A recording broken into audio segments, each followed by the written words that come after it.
자, 얼마 전 서울 평창동에서 입주 가사 도우미를 시작했다가 최근에 그만둔 분의 제보입니다. 네, 제보자는 40대 싱글맘이고요. 지방에서 거주하면서 이 편찮으신 어머니를 돌보면서 아이들을 키우고 있습니다. 이 코로나 이후로 좀 일자리를 구하기가 어려워지면서 가사도우미 일을 시작했다고 하는데요. 그러다가 얼마 전에 이 서울 평창동에서 입주 가사도우미를 구한다는 구인글을 보고 지원을 했습니다. 이 구인글에는 유명 TV 드라마에 제일 많이 나오는 고급 주택가 평창동에 있는 집이라면서 고급 주택을 제공하고 식사도 제공해 준다고 돼 있었습니다. 그리고 집주인은 80대 남성이었는데요. 제보자에게 지원한 날에 바로 면접을 보자고 했고 지방이라서 다음 날에 보면 안 되겠냐고 했지만 굳이 당일에 봐야 된다고 해서 급하게 서울로 올라와서 면접을 봤다고 합니다.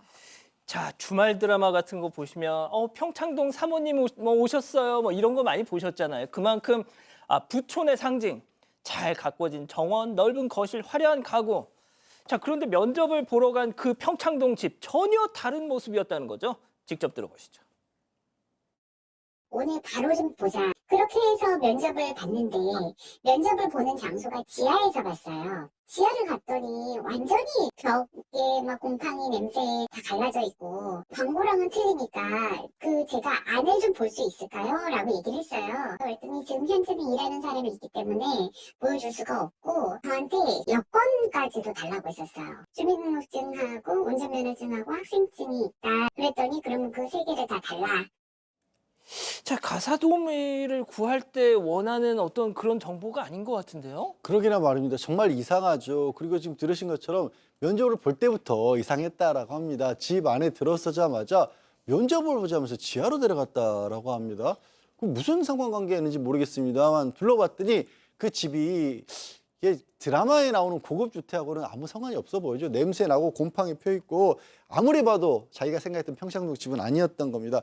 그러면서 혹시 그럼 다른 것도 좀 둘러볼 수 있냐라고 물어봤더니 일하는 사람이 있어서 못 본다라고 했다라는 거예요. 근데 일하는 사람인데 뭘 그렇게 급하게 면접을 보자고 했을까요? 이상하죠. 그러면서 또 여권을 요구합니다. 그래서 여권은 없다. 대신 주민등록증하고 운전면허증 학생증이 있다고 하니까 그럼 세 개를 다 달라고 하더랍니다. 그래서 면접이라고 얘기하는데 면접에서 계속 이 사람이 집주인한 사람이 얘기하는 게 자기가 뭐 해외 영주권자 도대체 가사도우미랑 자기가 해외 영주권자라면 무슨 상관인지 모르겠는데 그러면서 여권도 달라고 하니까 어쨌든 수상한 일이 한두 가지가 아니었지만 이분 너무 사정이 급하셨잖아요. 어머니 편치 않으시고 아이들도 있고 또 돈이 그렇게 필요한데 급여는 많이 준다고 하니까 일단은 일을 하기로 했답니다. 자, 일단 평창동 집, 집 자체는 크고 괜찮아요. 그런데 리모델링을 하면 괜찮을 것 같아요. 하지만 지금 상태면 완전히 이건 폐가 수준인데, 자, 그래도 일단 제보자께서는 일을 하기로 시작했어요. 자, 면접 3일 만에 평창동 저 집으로 가셨대요. 자, 그런데 집주인이 점점 더 이상한 소리를 했다. 그렇습니다. 평창동 집에 도착한 제보자에게 집주인이 이상한 소리를 늘어놓기 시작한 건데요. 처음에 본인은 결혼을 했고 아내도 있다고 하더니 갑자기 말을 바꿔서 한 번도 결혼한 적이 없다고 했답니다. 그러면서 서울에 건물도 있는 건물주라고 재력을 가시하더니 얼마 전에는 20대와도 만났었다는 말을 했다고 합니다. 집주인과 이게 대화를 나눈 후에 제보자는 그러면 앞으로 지내야 할 방과 집 곳곳을 둘러봤고 처음에는 이 집 상태가 너무 끔찍한 느낌이었지만 본인이 혹시 집을 잘 관리하면 된다는 생각에 열심히 일을 하기로 마음먹었다고 합니다. 자, 그러던 어느 날 집주인한테 이런 제안을 받았다고 합니다. 체크포인트 짚어보죠. 친하게 지내면 월 1,000만 원씩 줄게. 자, 제보자와 집주인의 대화 내용 직접 들어보시죠.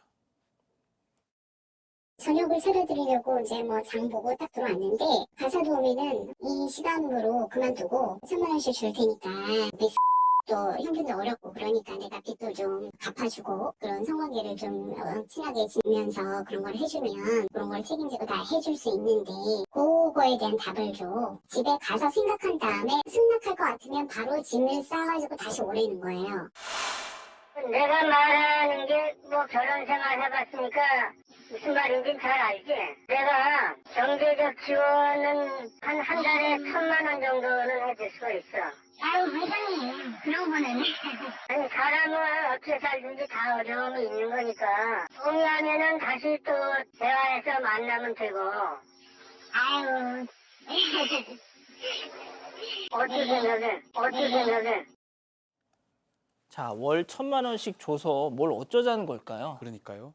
2주 정도 지난 어느 날인데 불러서 이제 가사 도우미 하지 말고 뭔가 좀 정해야 될 시점이다 이렇게 얘기를 하면서 얘기가 뭐냐 하면 이런 얘기를 합니다. 이제 미스 뭐 땡이겠죠. 미스 땡 물어볼 게 있어. 어? 애도 낳아봤고 나이가 40대 정도 되면 다 알잖아. 그리고 형편이 좀 어려워 보니까 그냥은 못 도와주는데 내가 도와줄 수는 있다라고 하면서 특히 그 얘기를 합니다. 남녀 관계로 친하게 지내면 월 1,000만 원씩 주면서 빚도 갚을 수 있고 또 빌려줄 수도 있고 등등의 얘기를 합니다. 그러니까 사실은 이 여성 입장에서는 말도 안 되는 얘기를 하니까 결혼하고 싶은 거면 나이에 맞는 사람 찾아라라고 얘기를 했고요. 또 도움 필요하면 자녀 대신에 돕겠다 얘기를 했는데 자녀는 또 필요 없다. 난 여자가 필요하다. 이렇게 또 얘기를 했다고 합니다. 당장 짐 싸서 나가고 이제 나가서 나중에 어떻게 할지 답을 달라고 했는데 만약 그 제안을 승낙한다면 그때 돌아오라고 제안을 했다고 합니다. 너무너무 깜짝 놀랐죠, 제보자 입장에서. 그래서 결국은 나중에 나온 이후에 문자로 보냅니다. 가사, 회사 업무 외에는 다른 거는 할 수 없다라고 거절의 문자를 보냈습니다. 당연히 거절을 하셨죠. 당연히. 자, 다시 정리를 해드려요. 앞서 저 남성 80대입니다. 이 제보자 여성 40대입니다. 막내딸뻘 되는 사람한테 이딴 제안을 한 거예요. 자, 그런데 앞서 처음에 그 구인 광고부터가 느낌이 쎄했어요. 네, 구인글 함께 보면서 설명을 드리도록 하겠습니다.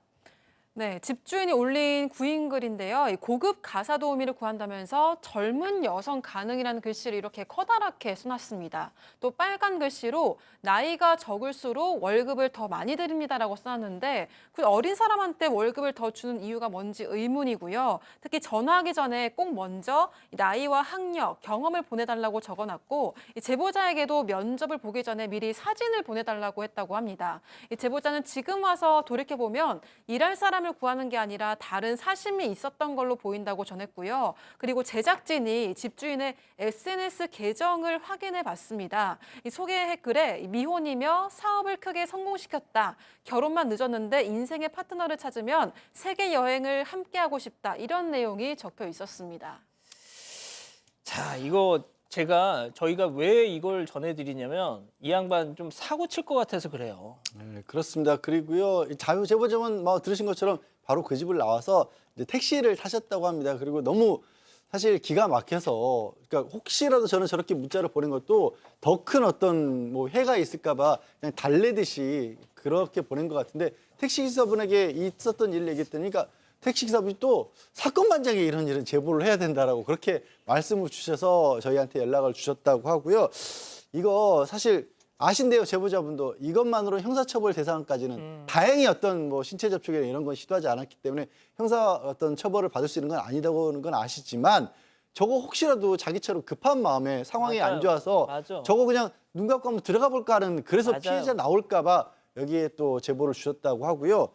그리고 이 제작진에서 이 집주인한테 연락을 해봤답니다. 아, 그 남성한테요? 예, 도대체 어떻게 된 일이냐라고 물어봤더니 그런 일 없다라고 하면서 뭐라고 했냐면요. 그 가사 도우미 중에 이상한 사람이 많습니다.